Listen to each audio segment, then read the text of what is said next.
President Trump has secured trillions of dollars in private and foreign investments. Every single day, more money is pouring into our country, which will create more jobs for hardworking Americans. Today, Schneider Electric pledged to invest more than $700 million in the United States to boost American energy infrastructure and AI. On Monday, Hyundai announced a $20 billion investment in the United States, including $5.8 billion for a new steel plant in Louisiana, which will create nearly 1,500 high-paying jobs. President Trump is truly turning America back into a manufacturing superpower.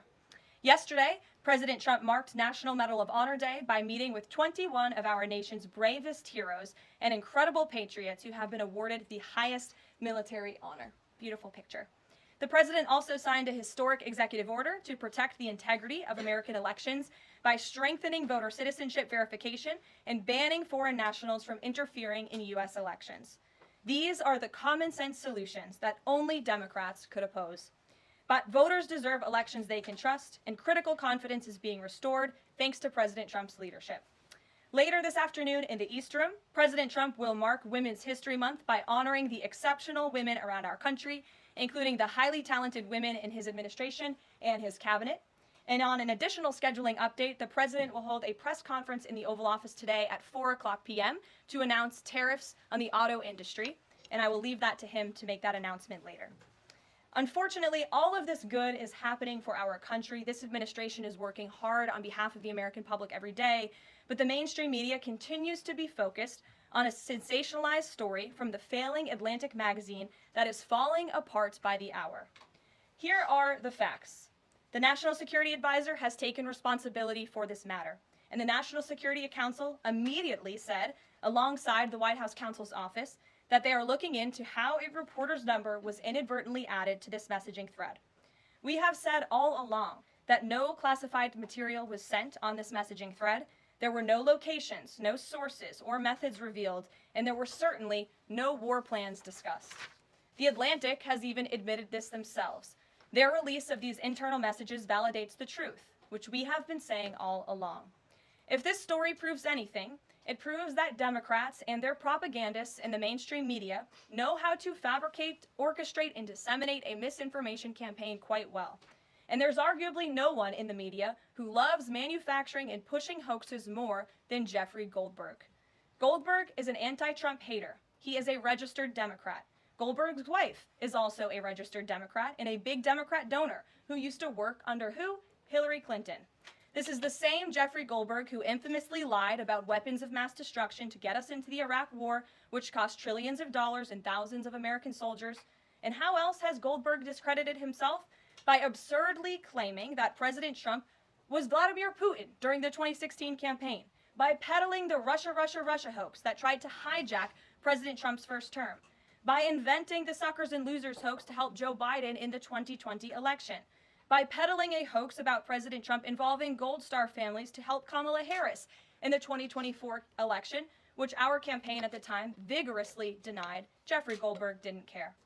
There's more, but we don't have all day, and we can now add the Signal hoax to this very long list. The real story here is the overwhelming success of President Trump's decisive military action against Houthi terrorists. On March 15th, President Trump ordered a series of military operations against the terrorist Houthis to defend U.S. shipping assets in the Red Sea, restore freedom of navigation for international shipping, and defend the United States from enemy threats. United States forces successfully struck dozens of targets across Houthi-controlled territory. And as a result of these actions, several Houthi leaders were killed, including the Houthi drone chief, his deputy, and several of their drone experts and other key leaders. We also destroyed command and controlled facilities, weapons manufacturing facilities, and advanced weapons storage locations. And it's important to remember why this powerful action took place in the first place. Because of Joe Biden's incompetence and pathetic weakness on the world stage for years, the Houthi terrorists grew emboldened. Immediately after taking office in 2021, Joe Biden removed the Iran-backed Houthis from the foreign terrorist organization and specifically designated global terrorist list. Did anybody in this room ask the Biden administration at the time why they made such a stupid mistake? This reckless action undid the designation put in place by President Trump during his first term, and what followed was predictable and devastating. The Houthis targeted U.S. military ships and aircraft, hit commercial ships, including U.S. flagged vessels, threatened our personnel overseas, and attacked our allies in the region. This resulted in more than a year of U.S. flagged commercial ships being prevented from safely sailing through the Suez Canal, the Red Sea, and the Gulf of Aden. This had a massive negative impact on global trade of the economic security of the United States. Joe Biden was the commander-in-chief, and he sat on his hands while the United States of America was bullied and embarrassed by terrorists. President Trump and his team are putting a stop to these threats and restoring American strength around the world. The Trump peace through strength approach means no terrorist force will stop American commercial and naval vessels from freely sailing the waterways of the world. But unfortunately, this is not what the Democrats and the media want to talk about. They are focused on a coordinated campaign to try and sow chaos in this White House. And this has been the most successful first 2 months of any administration ever, which is exactly why they are doing this. We are not going to bend in the face of this insincere outrage. And here's just one example of how bad faith the Democrats' criticisms are. Democrat Senator Mark Warner is hysterical over the use of Signal, which is an approved decrypted app, in the killing of Houthi terrorists. But Senator Warner himself used Signal to work with a lobbyist for a Russian oligarch to connect the disgraced Steele dossier author who started the Russia hoax, which Jeffrey Goldberg later reported on. How ironic. We're not going to lose focus of the bottom line, which is that Joe Biden's weakness enabled and emboldened Houthi terrorists, and President Trump's strength and resolve eliminated those terrorists. Here in our new media seat today, we have Lindsay Keith. She is the managing editor for Merit TV and serves as their White House correspondent. Merit TV launched 1 year ago and creates and distributes content across diverse platforms. We're glad to have you with us, Lindsay. Please kick us off. Thank you, Caroline. I appreciate it and this opportunity for Merit TV. 2 questions, if I may. One on Signal, one on the economy. Sure. On Signal, how comfortable is the president with what was shared so far now that the chain has been released? The president's view on all of this remains the same today as it did yesterday. And I think it speaks volumes about the leadership of this president that he went directly to all of you, members of the press corps. He was asked, do you want someone else to go out and do a briefing? And he said, no, I will tackle this story. I will discuss it. The people need to hear from me about this situation. And so his thoughts on this remained the same today. He has placed great trust in his national security team. And as for the usage of Signal, as the president said yesterday, as the CIA director has testified under oath, this is an approved app. It's an encrypted app. The Department of Defense, the Department of State, the CIA has it loaded onto government phones because it is the most secure and efficient way to communicate. As for, again, the original situation in this messaging thread, the National Security Council, the White House counsel's office continues to look in to how this mistake, which the National Security Advisor has owned, occurred, and the president has ensured they are doing that. On the economy, consumer confidence hit a 4-year low this month. Can you help explain to the American people how tariffs will help them in the long run? Yeah, absolutely, and I'm grateful for the question. The American public will hear later this afternoon from the president directly on the topic of tariffs. And as you all know, April 2nd day, President Trump has proudly dubbed it Liberation Day for our country. What he means by that is it will be a day where the United States of America will no longer be ripped off by nations around this world. It will be a day where Americans finally see free and fair trade practices restored. We are no longer going to allow our allies, our competitors, and our adversaries to take advantage of American workers. And if you think about your hometown and the state that you grew up, Main Street looks a lot different today than it did many years ago. And President Trump wants to restore America as a manufacturing superpower around the globe. He wants products to be made right here in our great country with great, hardworking American hands. That will ultimately result in higher wages and more money in the pockets of the American people. And he's also, in addition to tariffs, also determined to pass tax cuts later this year, as he did successfully in his first term, to put even more money back into the pockets of hardworking Americans. Peter. Caroline, if I can ask you very quickly about the information we've seen, just to set the predicate to all this. Has the president been briefed and physically seen he's seen all the details of the chat as printed by the Atlantic? I just spoke to the president about it, yes. Okay. Then let me ask you, if I can, very quickly. In the chat, Pete Hegseth, the defense secretary, details F-18s, Tomahawks, so some of the weapons that were used. He details the timing involved for this, all of which occurred 31 minutes before, as he says, F-18s would launch. The DoD manual details classified information as significant military plans, saying that is secret, that's classified. So what about, there are no methods, there are no sources, but that's not what determines what's classified. So what is it about what Pete Hegseth wrote that makes you say this is not classified? Well, it's not just me saying that, Peter. It's the Secretary of Defense himself who is saying this as well. And he put out a very strong statement earlier today listing all of the things that were not included in that message that he sent to the group.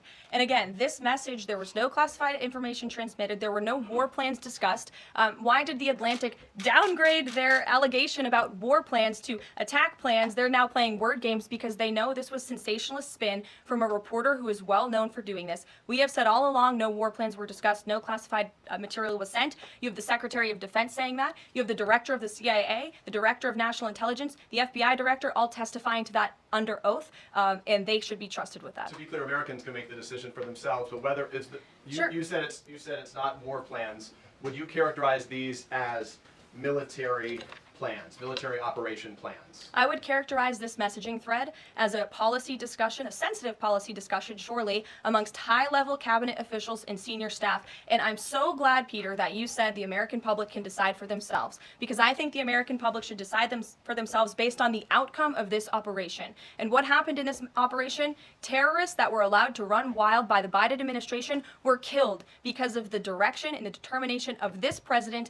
and his team. And this message also shows, this messaging thread also proved that President Trump has an incredibly dynamic team who is working incredibly hard, flying all over the world to secure world peace and to fix up the foreign policy crises that the previous administration left for this team to inherit. So to be clear, we all in this room and around the country would agree that we're glad no American service members were harmed and we're glad that the mission was a success. We'll stipulate that. But the president said that Pete Hegseth said none of this was classified. So given the president has seen it now, and given the president understands that significant military plans are deemed classified as secret, how does the president view none of this, which details times and weapons and more, as being not classified? I've already been asked and answered this question. The president's thoughts on this remain the same today as they were yesterday, On what basis, as I'm well as the Secretary of Defense. This question has been asked and answered. There was no classified material On- discussed. Jackie. On what basis I was asking? Go ahead, Jackie. Thank you, Caroline. So why aren't launch times on a mission strike classified? Again, I would defer you to the Secretary of Defense's statement he put out this morning. There were various reasons he listed, things that were not included in that messaging thread that were not classified. And again, going back to the American public, do you trust the Secretary of Defense, who was nominated for this role, voted by the United States Senate into this role, who has served in combat, honorably served our nation in uniform? Or do you trust Jeffrey Goldberg, who is a registered Democrat and an anti-Trump sensationalist reporter? This president and this national security team are putting our national security and the American people first. We are restoring American strength around the world, and the results of this operation speak for themselves. Putting aside Jeffrey Goldberg, though, just for for American service members who are going to have to carry out these missions in the future, what I guess the message that's coming from the response to all this that we're hearing is that nothing sensitive happened, and I guess the logical conclusion of that is that if these messages had gone out publicly prior to the launch, that wouldn't have been a risk to service members. I don't know that they're comfortable with that. So can you explain, had these messages been published, would the plans have moved forward? Would the launch have still taken off? What I can tell you is that the President, as the Commander-in-Chief of our United States Armed Forces, and Secretary Pete Hegseth, who is an incredible man and a warfighter himself, take the lives of our American service members with the utmost responsibility, and they would never do anything intentionally to put their lives at risk. And again, they are working hard on that every single day, and we are protecting our service members while also restoring peace throughout this globe. It's something the previous administration has not done. And I would just add one more point. We are not going to be lectured about national security and American troops by Democrats and the mainstream media who turned the other cheek when the Biden administration, because of their incompetence, left 13 service members dead in Afghanistan, and not a single person in the previous administration was held accountable for that botched withdrawal. Joe Biden said, in fact, it was a great operation. That is despicable. It's unacceptable to this president and this Secretary of Defense. The National Security Advisor has taken responsibility for this inadvertent number being added to the messaging thread, but above all, we take the lives of our troops, safety, security, prosperity around the globe with the utmost seriousness. Goldberg's intentions, do you believe Jennifer, that he go would ahead. release that to embarrass the administration ahead of the worldwide threats? Jennifer, go ahead. Given what you said about the president's trust in his national security team, can you say definitively that no one will lose their jobs? no one will lose their job at all because of this signal situation. What I can say definitively is what I just spoke to the president about, and he continues to have confidence in his national security team. One more, can I ask one more, Karen? On the targets in Yemen on March 15th, can you say were 100% of the targets that were planned for March 15th, were they all destroyed? Because that would be an indication if some of them were moved or they were not all hit, that maybe perhaps some of the enemies were able to get some of the information in that signal. What I can say about the operation is what the Department of Defense has put out there. I would refer to them for any further operational details. But there have been more than 100 strikes conducted against Houthi targets, and they have hit key Houthi leaders, air defense systems, command and control nodes, headquarters, weapons manufacturing and storage facilities. And these operations will continue until the freedom of navigation in our seas is restored and U.S. shipping can safely transmit without the fear of attack. And again, we believe that this has been a very successful operation thus far, and it will continue until this administration feels it no longer has to, and these terrorists have been taken out, which again is something the previous administration should have done, but they didn't, and now we've inherited this crisis. Stephen. Thank you, Caroline. I'd like to clarify something about the investigation and also ask about some conservative commentary. On the investigation, Mike Waltz said last night that he had spoken to Elon Musk about figuring out how Jeffrey Goldberg's number got in his phone. You mentioned the NSC and the White House counsel's office investigating. Can you just clarify who is investigating, who's leading that, and also Dave Portnoy, who endorsed President Trump, said today that he thinks that Mike Waltz should leave. Could you respond to that? Sure. Great respect for Dave Portnoy, but I just answered that previous question from Jennifer. As for your original question about who's looking into the messaging thread, the National Security Council, the White House counsel's office, and also, yes, Elon Musk's team. Elon Musk has offered to put his technical experts on this to figure out how this number was inadvertently added to the chat. Again, to take responsibility and ensure this can never happen again. Caroline, I have two questions. One on a follow-up on something you just said. But since we have these messages released, and you said that the president has now personally reviewed them, at the chat at one point, Pete Hegseth wrote 1415 strike drones on target, and in all caps he said, "This is when the first bombs will definitely drop."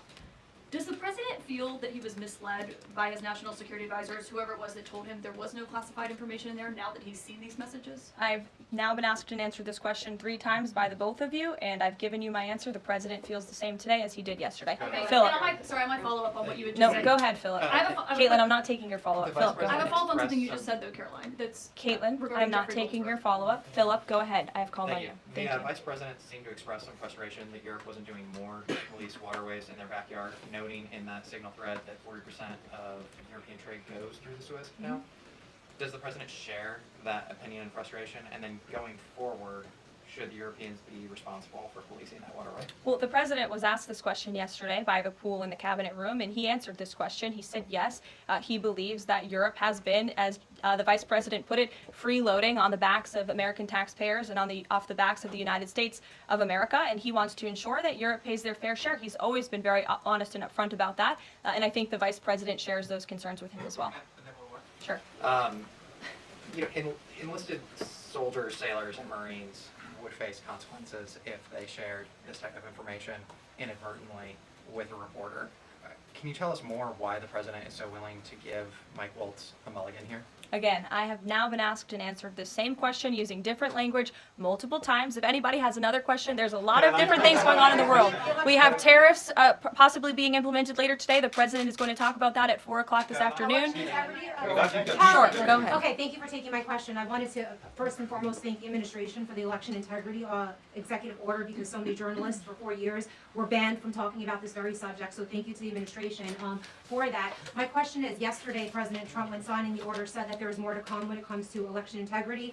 Would that include same-day voting and hand-counted paper ballots? And why are Democrats so against election integrity measures like obviously proof of citizenship when it comes to voting in a United States election? Well, it's a very good question. You'll have to ask the Democrats why they're against so many common sense things, not just mandating voter ID. Why are they against men and women's sports? Why are they against deporting foreign terrorists from American soil who have been designated a foreign terrorist organization? I'm referring to Tren de Aragua. As for the election integrity executive order that the president signed yesterday, this is in an effort to restore trust in American elections. There were more than 10 steps taken, 10 executive actions taken throughout this one order. It directs the Department, or the Attorney General rather, in Homeland Security to prevent non-citizens from any involvement in administering elections. There's also another host of actions. We can provide the fact sheet for you, but it's a very strong election integrity executive order, and the president would also like to see Congress do something about this very important issue. Sure, go ahead. Caroline, the Republicans and Democrats alike have been expressing some concern about the frequency with which senior Trump officials have been using this Signal app. Has there been discussion, or will there be a review about how often they use Signal, and if you could explain to us how they might be considering other applications to get away from something like this happening again? Sure. Well, again, first of all, Signal has been an approved app for government use. It's an encrypted app, and as I said, it's the most safe and efficient way of communicating, especially when people can't be in a skiff or inside a room physically together. I think, as the president said yesterday, he wishes that everybody could be in the room, and it's our goal to ensure that everybody can be. But again, no classified information was discussed in this chat, and any time classified information is discussed amongst high-level officials across this administration, secure lines of communication are used, including, by the way, our special envoy, Steve Witkoff, who I understand the Wall Street Journal erroneously reported that he was on this Signal chat on a personal device while in Moscow. That is absolutely false. Steve Witkoff did not have his personal device, nor did he have his government device with him. He was given a classified, protected server by the United States government, and he was very careful about his communications when he was in Russia. So rest assured to the American public, this administration is taking every precaution when it comes to protecting our national security. And that's why the American people reelected this president, because they know that our national security is in good hands with the President of the United States. Speaking of the Vice President, I understand he's going to be speaking any moment now. I would hate to counter-program the Vice President of the United States. You'll also hear from the President at 3 o'clock. He will be honoring Women's History at the Women's History Month celebration. We have a lot of great women across our cabinet who will be in attendance, so we'll see you all there. And then you'll also hear from the President again at 4 o'clock when he talks about tariffs. So plenty of time for more questions. Sorry it's a bit shorter today, guys. We'll see you later.